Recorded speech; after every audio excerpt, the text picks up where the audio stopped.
Silent ఇప్పుడే నేను ఒకటి క్రియేట్ చేయొచ్చు. నీలాంటి ఎదవకి డబ్బులు ఇస్తే దిక్కుమాలి నా కొడుకు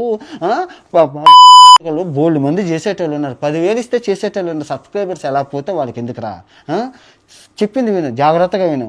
నేను వైఎస్ అన్ని యాదవ్కి చెప్పాను, మళ్ళీ చేశాడు. క్రాంతికి చెప్పాను, మళ్ళీ చేశాడు. అందరికీ చెప్పాను, హర్ష సాయికి చెప్పాను, మళ్ళీ చేశాడు. నువ్వు కూడా చెయ్యనని చెప్తున్నావు. మళ్ళీ ఎప్పుడైనా చేసావంటే ఈసారి అడ్డంగా కోసి పారదొప్పు. నేను కాదు, ఇంకా జనం కోసి పారదొప్పుతారు. నీకు అంతగా డబ్బులే కావాలంటే ఇప్పుడు మీ అమ్మ ఉన్నది కదా, విజయవాడ బెంజ్ సర్కిల్కి తీసుకెళ్ళి నించోబెట్టు. 40 లక్షలు నీకు ఉన్నారు, నాకు 40 లక్షలు ఉన్నారు, 1 కోటి మంది రేటుకి అర్థం. ఎందుకంటే ప్రాణాలు పోతున్నాయిరా.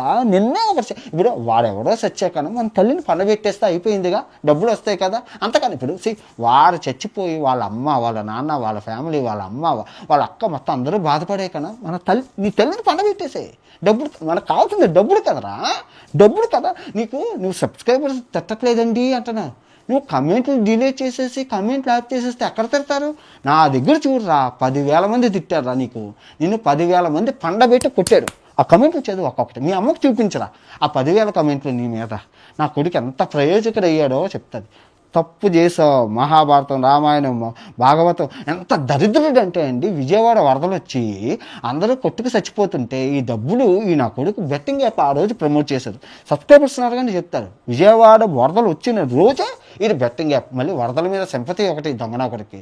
అరే మీరు గూగుల్లో ఫోటోలు తీసుకొని చెప్పాను, ఆ కొడుకులకి మీకు విలువ